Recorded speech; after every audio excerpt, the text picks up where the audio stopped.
From the station working for you, this is Good Morning Indiana, streaming now. It's Tuesday, December 8th, and right now on Good Morning Indiana. The thing that we have concerns about is taking away parkland in a city that already is depleted in parkland. Plans for a growing YMCA could mean trading trees for a walking track. This morning, why the plan has some neighbors concerned. I have no one to really send out in the field right now. Shelby County is in the middle of a surge in coronavirus cases and a growing number of COVID complaints, how the county is attempting to keep up. Plus, lots of us are making Amazon purchases ahead of the holidays. New this morning, we're alerting you to a new phone scam targeting shoppers so you don't waste your money. Thank you for starting your Tuesday with us here on Good Morning Indiana.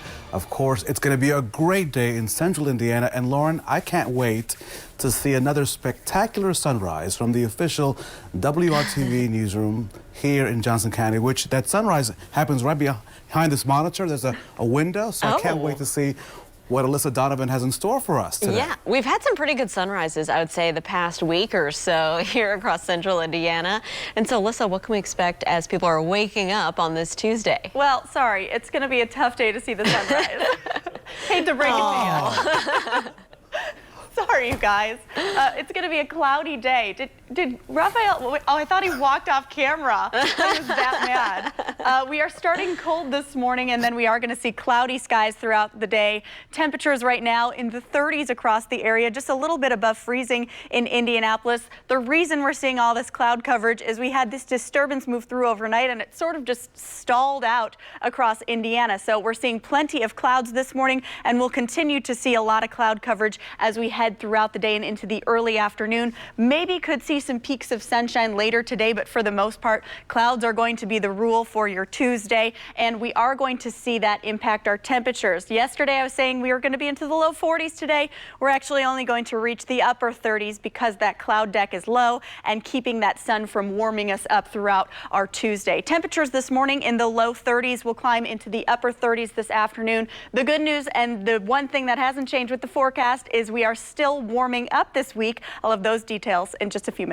All right, Alyssa, thanks. Let's take a look right now at your commute. If you are heading out to work early this morning, no problems on the west side to report. This is a live look at I-465 near I-74 and Crawfordsville Road, where traffic is traveling up to speed. Still pretty quiet out that way. We'll let you know if there are any trouble spots you should avoid this Tuesday morning. Raphael? Lauren, the Marion County Coroner's Office is getting more money. The City County Council unanimously approved an additional $275,000 to the coroner's 2020 budget. The money will be used to pay for extra staff and personal protective equipment. The pandemic is contributing to an overwhelming workload for the Marion County Coroner's Office. Last week, Chief Deputy Coroner Alfie McGinty, she told WRTV investigators that investigators normally handle about 150 cases through this time of year. Most of those investigators are now seeing more than 350 cases.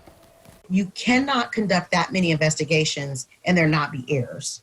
And we are not able to keep up with serving the community, with providing autopsy reports and death certificates and those kind of things.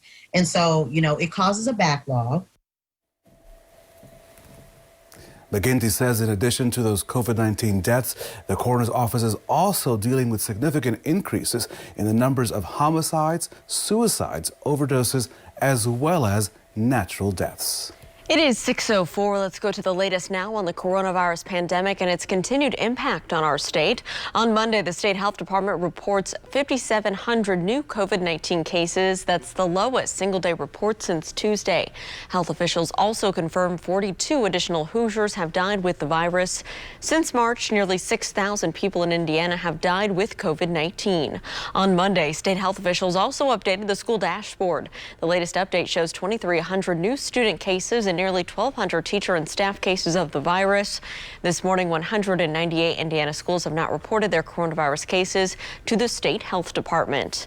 And we know in the last week alone, the U.S. reported more than 1.3 million COVID-19 cases, more than any other week on record. That's according to the COVID Tracking Project.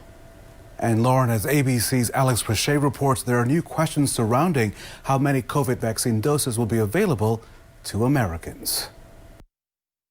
With cases of COVID surging across the country, we're learning millions of Americans may now have to wait months longer to receive a vaccine because the U.S. opted to get fewer doses from Pfizer than it could have.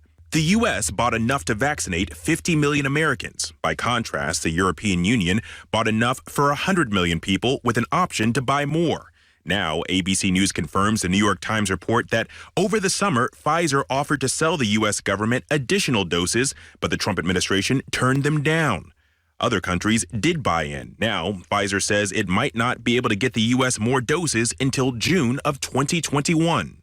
The White House denies the report, a senior official saying it wasn't willing to buy more vaccine doses without making sure it was authorized first. Officials with Operation Warp Speed also telling ABC News that because of vaccines from Moderna and other companies, they will have enough doses for every American who wants to be immunized. That as the country topped 1 million cases in the first 5 days of December. Doctors across the country are losing 90 Americans to the virus every hour.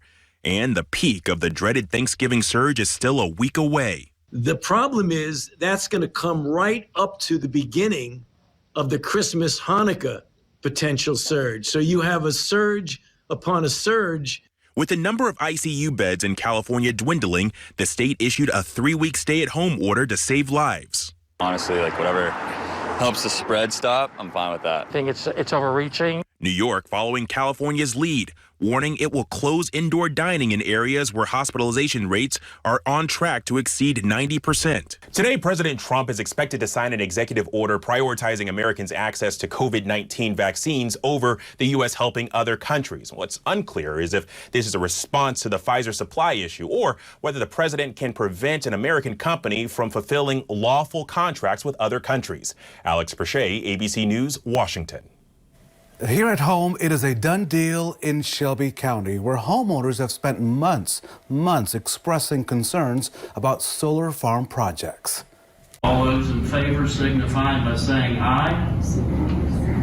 Aye. Aye. Opposed? Aye. Approved 2-1.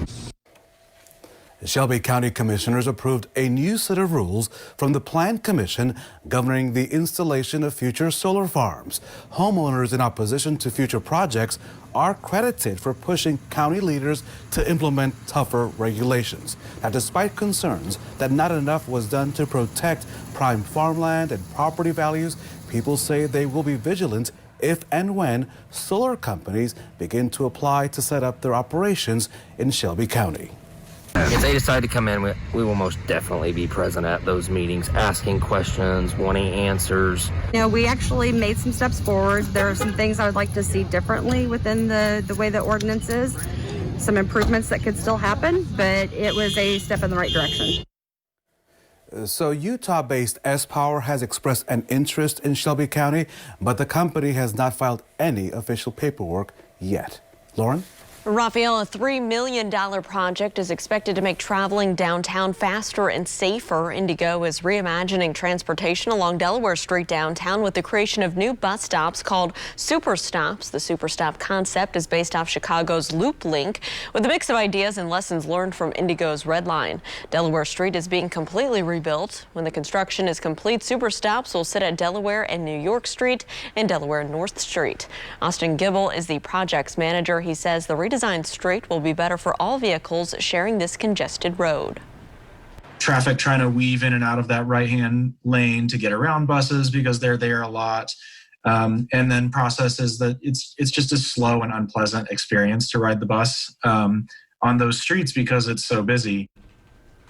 Well, the project will also bring red-painted bus-only lanes to Delaware Street while still allowing traffic to turn right. Construction on Delaware Street and the Super Stops is set to start early next year. Now let's take you to Delaware County, where the YMCA of Muncie wants to consolidate 2 facilities into just one building. Right now, that plan calls for an entirely new facility to be built at Toohey Park. But some residents like Beth Mesner, they're not buying into that plan. The YMCA says the park is their best option because of its visibility, accessibility, safety, and affordability. Messner says she supports the YMCA but does not agree with this proposal. We don't have concerns about the wise decision to consolidate, to build a new space. And we understand their desire to try to stay in the downtown area to enhance the economic development and further the community's master plan. All of that is wonderful. The thing that we have concerns about is taking away parkland in a city that already is depleted in parkland. Are a huge concern about the privatization of public land. That is opening a door that should never be opened. Muncie's mayor supports the YMCA's proposed move. He says more people would use the park location. In the next half hour of Good Morning Indiana, you will hear from the CEO and the president of the YMCA of Muncie. New tools, training, and initiatives are coming to several Indianapolis agencies and departments. The Indy Autism Project aims to put central Indiana on the map as a place for people on the autism spectrum to safely live, work, play, and visit. Law enforcement officers, Indigo bus drivers, Indy Parks, and other city employees will undergo training to better understand individuals with autism. The city's hospitality and tourism industry will also work to make events more sensory friendly. I look at this project as a way to lead with kindness, and that's who our city is. We are a kind city who gives grace, and that's what this does, is we look at people and celebrate the differences. Well, the Indy Autism Project is being funded entirely by donations, including a large contribution from the Autism Society of Indiana. So Donald Davidson, he's known as the walking encyclopedia of all things IMS. Coming up, why the IMS legend is preparing for his final chapter. But first, on this Tuesday morning, let's check in with our very own Alyssa Donovan. Good morning, Alyssa. Good morning, Raphael. It is going to be a chilly day, and we are going to warm up quite a bit this week. As we head towards the weekend, we do have some changes on the way. Our dry streak is coming to an end, and we do have rain chances in the forecast Friday, Saturday, and Sunday. I'll break down the details coming up.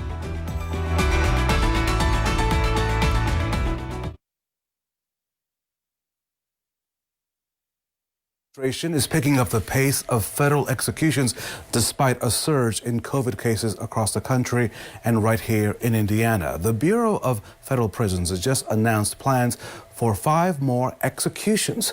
The first will happen on Thursday. Now, the flurry of executions will end just days before President Trump is set to leave office. Attorney General William Barr defended the action, saying that he'll likely schedule more before leaving office. Barr is urging the Justice Department to continue the executions under President-elect Joe Biden. Here's a historic look at federal executions. Since 1927, there have been 45 federal executions. Until now, President Franklin Delano Roosevelt's administration was responsible for the most executions. The Trump administration is 4 executions from surpassing FDR's record. As we just mentioned, the current administration plans at least 5 more executions before leaving office. The time right now is 6:16. One of the most recognizable and important figures at the Indianapolis Motor Speedway is retiring. Donald Davidson has served as the track's historian for 22 years. Davidson's last day will be December 31st. Davidson, who developed a love for auto racing while growing up in Salisbury, England, first visited IMS in 1964. Davidson is believed to be the only person in the world to serve as a full-time historian for a motorsports racetrack. Congratulations to him. So listen, we have some great news from our extended WRTV family that we just want to share with you on this Tuesday. We're just overjoyed. So please take a look at this. Treatments are done, this course is run, and I am on my way. Okay.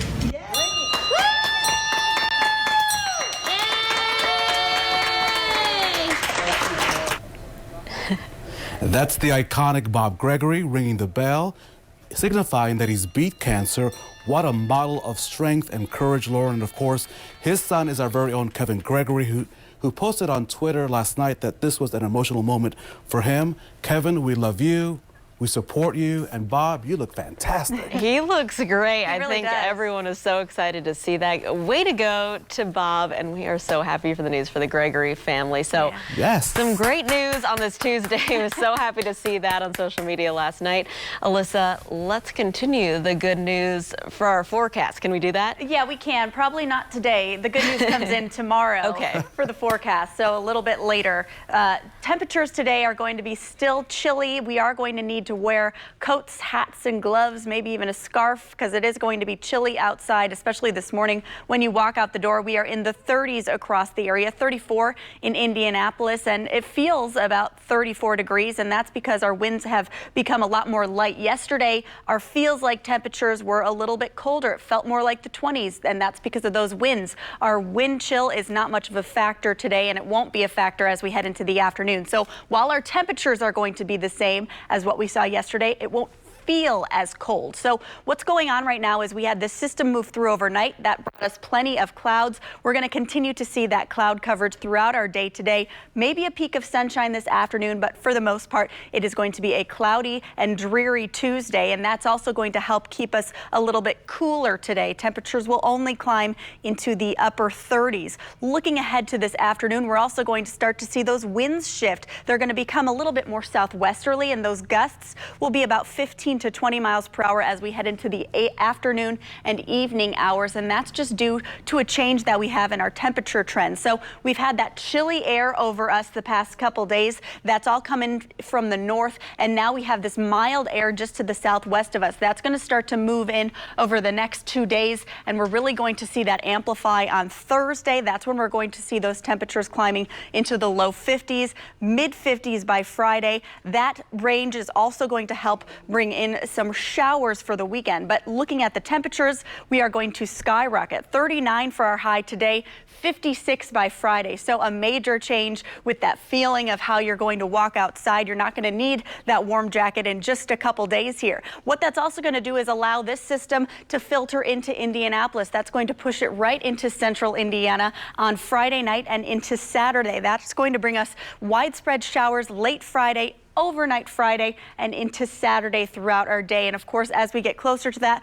we'll let you know what to expect at your house when it comes to rainfall totals. But it does look like at this point it is all going to be rain, and it looks like we could get quite a bit of it because there is quite a bit of moisture associated with that system. Today, temperatures will be in the 30s to start, ending in the upper 30s. Maybe a few spots will hit the low 40s, which is where we should be this time of year. But overall, it is going to be a bit of a cooler day. Tomorrow, 50 for the high. That's when we start to see those temperatures climb. Mostly sunny on Thursday, 56 Friday. Those showers come in late Friday and stick with us on Saturday. Alyssa, thank you so much. A federal court has blocked the Trump administration's restrictions on TikTok, saying that it could cause irreparable harm. The court ruling on Monday that shutting down the TikTok application would not be fair to the company or its 100 million users. The Chinese company ByteDance, it was ordered by the president to sell the app to a U.S. company over national security concerns. A deal by Oracle and Walmart to purchase the app is still being reviewed by regulators in the United States and China. Monday's court action buys TikTok more time to negotiate a potential buyout. We are working for you with a recall alert this morning. Dollar Tree stores are recalling certain types of candles. Dollar Tree sold more than 143,000 of these ADCO's Sure Sense candles, labeled with the names Peaceful Stream and Moonlit Waves. The blue candle's flames can cause the glass container to break and cause fire and burn hazards. There have been some reports of the wax catching fire as well, so customers are urged not to light these candles. Call Dollar Tree for a full refund. Holiday shopping these days tends to mean adding a lot of things to your Amazon cart. Straight ahead, we're alerting you to a new phone scam targeting shoppers so you don't waste your money. And let's head outside this morning, take a beautiful look at our skyline. A good morning to Bloomington, Beech Grove, and Bargersville, all great places to call home. You're watching Good Morning Indiana on this Tuesday, December the 8th, right here on WRTV.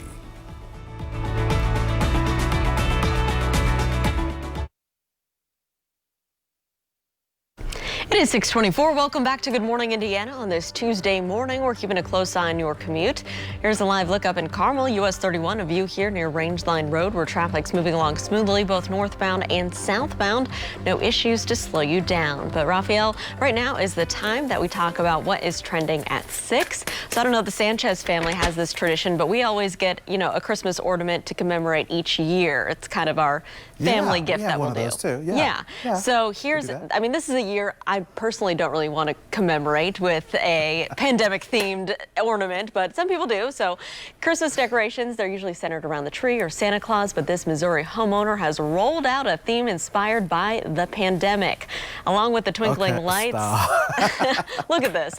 Along with the lights, they have a toilet paper rolls dangling from trees, a giant roll dominating their front lawn, a T-Rex wearing a face mask. Took about a week to complete, but it's called 2020 Christmas, ready to wipe it away. He hopes that people will get a kick out of these decorations. Look at that toilet paper roll lit up. I'm 8 seconds behind, so I can't really see all the video, but sometimes, Lauren, it does pay not to read ahead on Good Morning Indiana. So sometimes I don't get to read all the scripts, but now I'm seeing the toilet paper. There it is. Wow. Beautiful, right in the front lawn. Wow. Yeah, I'm sure the neighbors love that. Yes. Okay, so listen, an off-duty firefighter in Virginia is being hailed as a hero. He was on his way home when he noticed a car on fire. Chad Reeves, he called 911, but with no one else around, he just jumped into action, right? Reeves says he was able to rescue an elderly couple from that burning vehicle. The firefighter says the couple was medically cleared and returned home later that day. We thank him and all first responders who do a wonderful job every single day. Mr. Reeves, you're doing good. We thank you. Let's now check with your forecast with our Alyssa Donovan. Alyssa, I want to apologize that I thought we were going to see a sunrise today. I'm sorry. But obviously I was not hearing today. So I'm going to pretend to see a sunrise. I'm going to pretend. I want to apologize because I know you were really excited about that, and I was excited. I felt bad bursting your bubble. But yeah, it's going to be a cloudy day today. Unfortunately, more cloud coverage in the forecast for your Tuesday. 39 degrees for our high. A chilly start again. Those temperatures in the low 30s and upper 20s this morning. As we head into the afternoon, it is going to be breezy outside. We're going to see those wind gusts about 15 miles per hour to start. They'll peak about 25 miles per hour overnight. Those winds are going to shift, though. They'll be more southwesterly. What does that mean? More warmer air is coming in, so it won't feel as cold today. Looking ahead, Thursday is going to warm up, Friday even warmer, and then Saturday, chances of rain in the forecast. All right, Alyssa, thank you. So have you ordered anything from Amazon lately? You likely have. And so working for you, our John Matarese explains a new way that scammers are placing you in their crosshairs.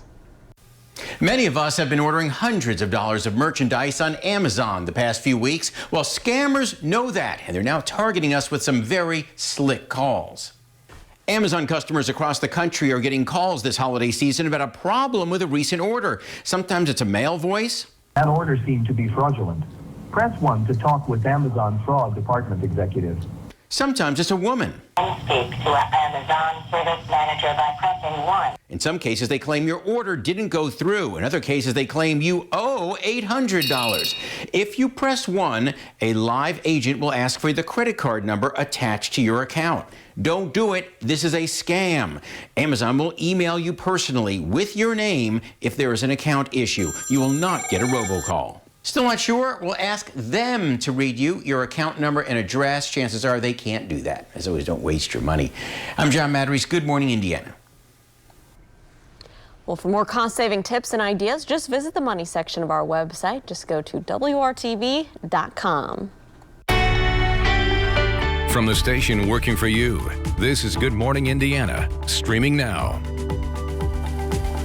Now on Good Morning Indiana on this Tuesday, this is your 6:30 news feed. No injuries were reported overnight after an old school bus caught fire on the east side of Indianapolis. Fire crews on the scene tell us they initially thought a commercial contracting steel building had caught fire, this near Washington Street and Keystone. They only found the bus on fire when they arrived. There's no word yet on what caused that fire.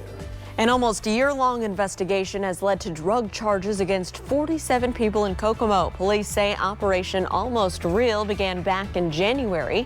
They say Kokomo officers conducted more than 100 controlled drug busts during the sting. 41 of the suspects face various drug and gun charges in Howard County. Another 6 are facing federal charges. A historic theater in Owen County is looking for money swiped from its donation box. The money was stolen over the weekend from the Tivoli Theater in Spencer. Theater officials believe it happened during Sunday's showing of White Christmas. The Tivoli first opened back in 1928. The theater reopened as a non-for-profit in 2013 after sitting empty for nearly 2 decades.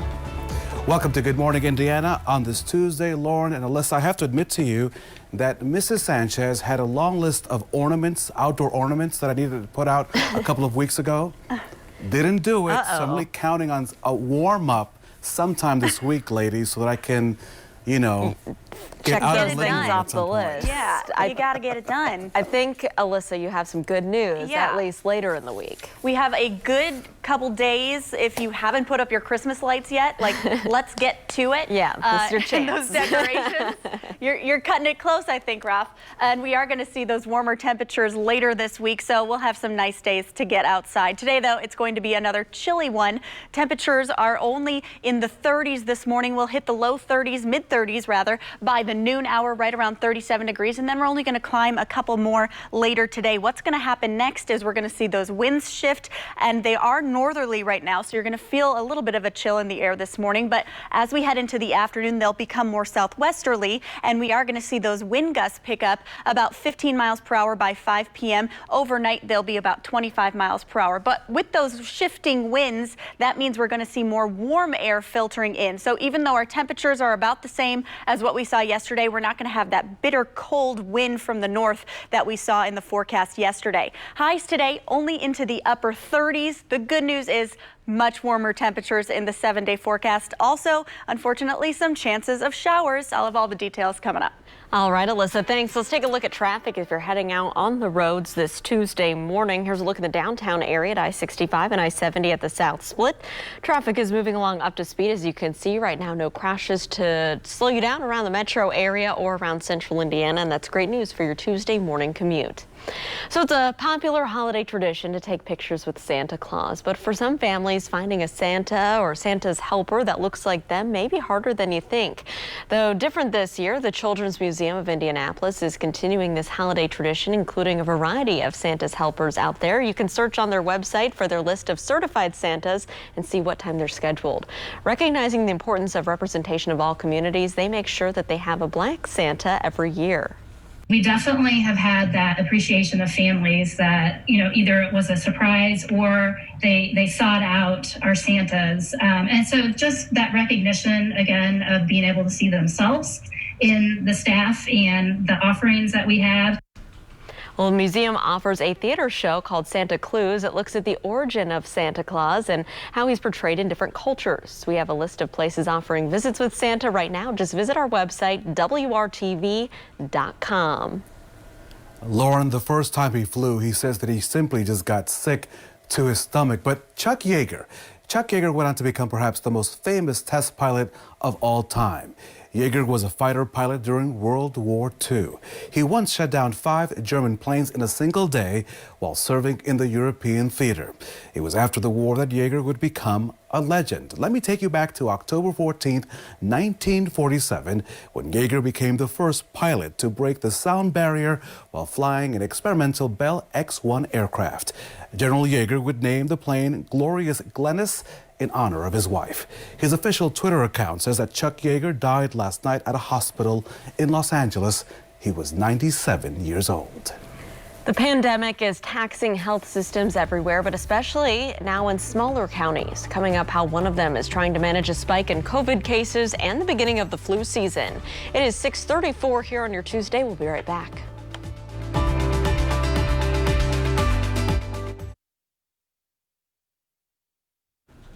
Well, Indiana is one of the states currently struggling with the most COVID-19 cases. A new report showing that the Hoosier State had the worst infection rate in the entire country last week. The COVID Trafficking Project says Indiana was the only state to record more than 1,000 new COVID-19 cases per 1 million people. Indiana had 1,025 new cases per million people for the week of November 30th through December 6th. That puts us ahead of South Dakota, Nebraska, Utah, and Minnesota. Here's a look at the latest case numbers. The State Department of Health reports 5,700 new cases of the virus. That brings the total number of cases to more than 387,000.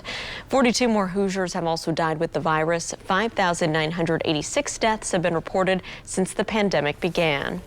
And health officials are overwhelmed right now with testing, flu shots, and complaints about COVID violations. It's especially true in Indiana's smaller counties. So Shelby County, Lauren, is now hiring help to educate and enforce the rules.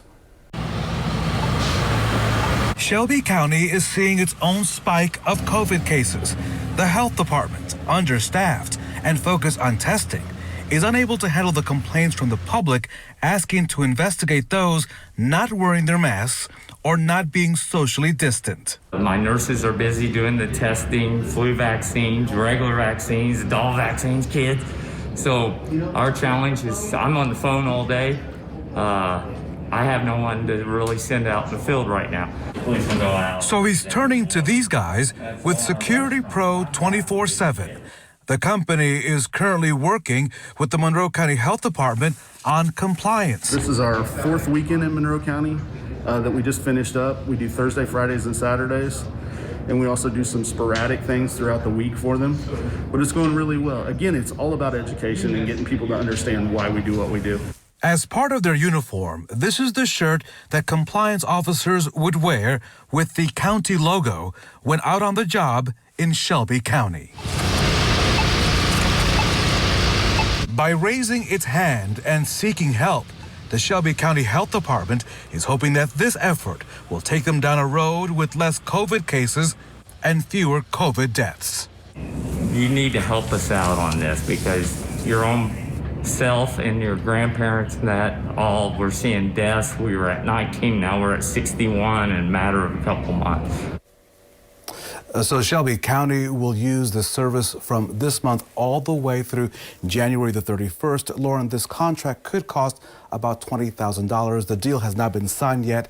Once we get more details, of course, I'll pass that along. And Rafael, so will this hired compliance, the officers, will they be able to write tickets if they need to? Yeah, they'll be able to do so, but their goal is really just to enforce the rule, to educate people, to get them to do the right thing, to comply with all the regulations, because the county says, considering, as you know, what all these bars and restaurants are going through with less service because of the rules, they don't want to shut down any businesses. But if people don't comply, they will take action. All right, Rafael, thank you for that. Keep us posted. Now, because of the pandemic, local shelters and organizations for people experiencing homelessness say that right now they're at an all-time high for the need. Leaders with Wheeler Mission say that they've provided beds for more than 1,000 people in central Indiana for the past few nights. Between record numbers and social distancing guidelines, the shelters are quickly filling up. So Wheeler Mission has teamed up with the city to provide overflow space at local hospitals, or local hotels rather. But Wheeler expects the need for shelter space to keep increasing in the coming weeks. So I think we can expect those numbers to rise. Typically, we do not see our highest numbers at Wheeler until we're about January. So we have a couple weeks to go.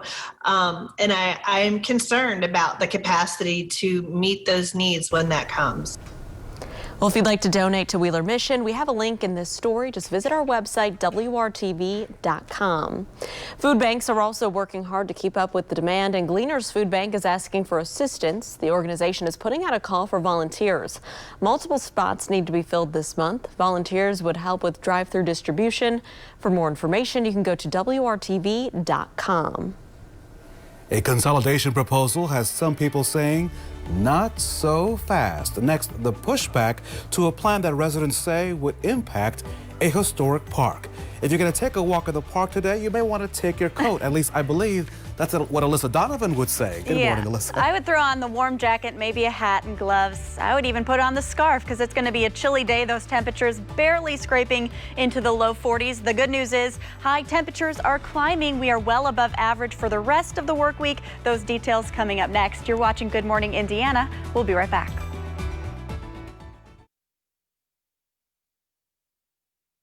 Welcome back. The time right now is 6:43. Let's get a live look right now at traffic up on the north side. This is I-465 and Ditch Road. You can see traffic there is moving along smoothly, both eastbound and westbound. No delays to slow down your Tuesday commute. Raphael? So the YMCA of Muncie wants to consolidate, Lauren, 2 facilities into just one. And they have their sights set on a park that goes back a century. And people who live near that park, they're not happy with this plan, as we found out. Our own Kelsey Anderson has more from Muncie on how some people are fighting back. The park serves the Riverside Normal City neighborhood, and it also serves the Old West End neighborhood. Beth Messner is one of dozens of Muncie residents that doesn't want to see a new YMCA building at Toohey Park. You find children flying kites, kids running, playing impromptu games of tag and ball, families picnicking. As of right now, the YMCA has 2 locations in Muncie. They want to consolidate those 2 and make one new facility to better serve the residents and the Y members. I spoke with the president and CEO of the YMCA of Muncie, Chad Zaucha, and he says the Y didn't select this site because of their own personal interests. He says they are willing to locate there because of collective interests of the community. I think the future of really our city, Muncie, is dependent on sustaining and enhancing the vitality of downtown. So locating the YMCA at Toohey Park is one of the most important strategies to achieve that vitality. Now, leaders say the YMCA does plan on keeping this public pool here at Toohey Park, but what residents are concerned about is all of this green space being taken away by a 2-story building. As the 9th largest second-class city in Indiana, we already have less acreage of parkland per resident than any other second-class city in this state.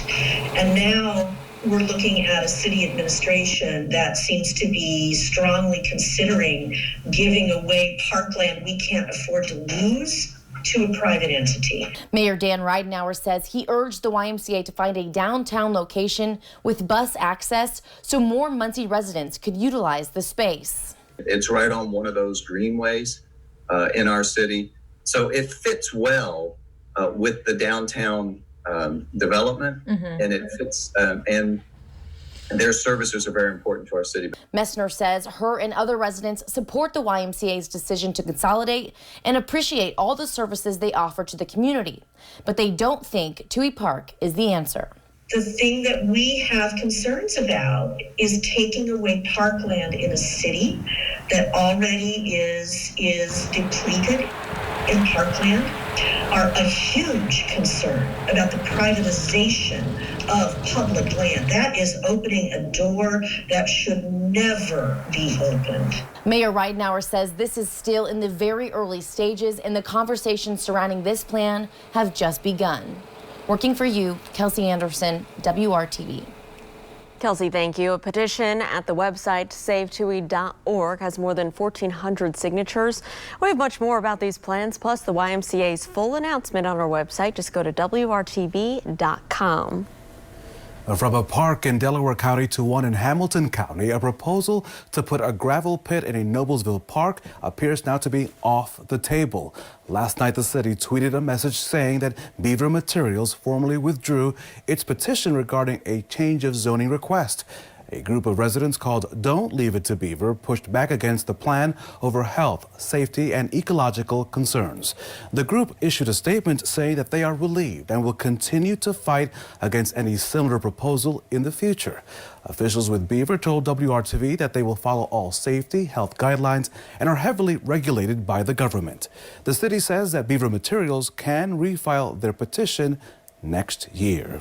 On this Tuesday, time to check in with our Alyssa Donovan. Good morning, Alyssa. Good morning, Raphael. It is going to be a chilly Tuesday, similar to what we saw yesterday, but it won't feel as bitter cold outside. And then we do start that warming trend tomorrow. Our warmest day in the forecast is going to be on Friday. However, it does come with a price. Friday night, we have those rain showers moving in, and those will stick with us throughout the day on Saturday. Much colder Sunday and Monday. We are dropping back down below average. Right now, it is 34 degrees in Indianapolis. Feels just like 34 degrees, and that's because those winds are starting to shift. They are very light out of the north, about 3 miles per hour, but they're starting to shift, and we're going to see those become more westerly in the next few hours here and more southwesterly as we head into the afternoon. So what's going on is we have this system that moved through last night that brought us all of this cloud coverage, and we're continuing to see that sort of stall out across Indiana. So we're seeing that cloud coverage persist this morning, likely going to see that throughout the afternoon as well. So it's going to be another cloudy day, similar to the sky coverage that we saw for your Monday. Could see maybe some peaks of sunshine late in the afternoon hours, but don't count on it. Most of us are just going to see those cloudy, gloomy skies again today. Looking at those winds, we are going to see those shift, and then we are going to see them become a lot stronger by the afternoon. So as they shift today, they'll become more southwesterly, which will help usher in some warmer air. So you'll notice when you step outside, it doesn't feel as frigid cold as when we had those northerly winds yesterday. We're going to see those gusts close to about 15 miles per hour this afternoon and evening, peaking overnight about 25 miles per hour. So you'll hear that as you're going to bed tonight, those winds picking up. And that's just due to this change in our temperature trend. We had that chilly, cooler air mass in place over central Indiana for the past couple days. It's really brought those colder temperatures into the area, but now we have this upper level ridge of mild, warmer air just off to the southwest. That's going to start to scoot in over the next couple days here, bringing us those warmer temperatures, especially Wednesday and Thursday. We'll just start that climb. The warmest day in the forecast will be on Friday, and here's what I'm talking about. Today, 39 for our high, 56 on Friday, so a major change with those temperatures. Now, it's also going to allow a system to move into the area Friday night and into Saturday. This deep low pressure system is going to bring quite a bit of moisture over the area, expecting a lot of moisture into the area, especially overnight Friday and into Saturday. So that's what we're looking at. Could see some lingering showers in the area on Sunday as well, but most of the activity will be Friday night. Looking ahead to the next 7 days, 50 for the high tomorrow, 39 today, and then we start that warm up, 56 by Friday. Those showers move in late. Rain continues Saturday. Temperatures dropping back off on Sunday. All right, Alyssa, thanks so much. Let's take a look right now at traffic for your commute. This is I-65 and I-70 at the North Split in the downtown area. You can see by all the headlights there moving across your screen, traffic is picking up. No delays right now to slow down your Tuesday commute. Raphael? Lauren, a proposal for another downtown mural. More on that, along with your day's top stories, right here on Good Morning Indiana.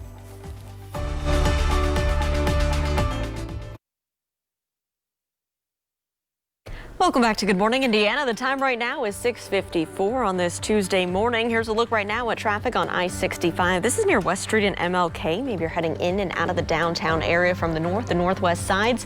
Everything is traveling smoothly, so it is great news for your commute. Well, this morning we have meteorologist Alyssa Donovan joining us with a look at your forecast coming up right after a check of your top stories this Tuesday morning. Raphael? Let's get started. The Marion County Coroner's Office getting more money. The City County Council unanimously approved an additional $275,000 to the coroner's budget. The money will help pay for extra staff and personal protective equipment. The pandemic is contributing to an overwhelming workload for the Marion County Coroner's Office. Last week, Chief Deputy Coroner Alfie McGinty told WRTV that death investigators are handling more than double their usual number of cases. The City County Council's Public Safety Committee will consider a Back the Blue mural. 3 Republican council members say they're pushing the plan to show support for IMPD. Critics say the message is typically used by those who oppose the Black Lives Matter movement. The council approved a Black Lives Matter mural that was painted on Indiana Avenue over this past summer. It's the end of an era at the Indianapolis Motor Speedway. Donald Davidson has served as the track's historian for 22 years, but he has been a mainstay at IMS since becoming permanently from the UK in 1965. Davidson is now retiring. His last day will be December the 31st. Davidson is believed to be the only person in the world to serve as a full-time historian for a motorsports racetrack. We wish him all the best. Well, CVS is getting ready to give out the COVID-19 vaccine by adding thousands of jobs. The pharmacy chain says is looking to hire more nurses, pharmacists, and pharmacy technicians across the country. They say they need the staff urgently so they can be prepared when the vaccines are ready. CVS says it plans to give out millions of vaccinations next year. We do want to talk about our forecast for this Tuesday. Another chilly start, Alyssa, but we have good things coming this way. Yeah, we just got to get through today, and then we have a few hiccups here and there, but honestly, we have some really nice days in the forecast. Today, though, temperatures only climbing into the upper 30s, mostly cloudy skies. Won't feel as frigid, though, because those winds are not going to be northerly anymore. They're shifting to southerly winds. Tomorrow, warmer air is coming in. We are starting to see that warming trend. It is on. 50 degrees for the high, 56 by Friday. Those showers moving in late Friday and into our day on Saturday. So that's the bad news. We do have those rain showers coming in just in time for the weekend, and then much colder air back in the forecast Sunday and Monday. Well, we'll be back right here in 25 minutes and all throughout Good Morning America with local news, weather, and traffic updates. Again, smooth sailing on the roads right now for your Tuesday. All your news can be found throughout the day on the WRTV News app. We want to thank you for joining us and watching Good Morning Indiana. Have a great one.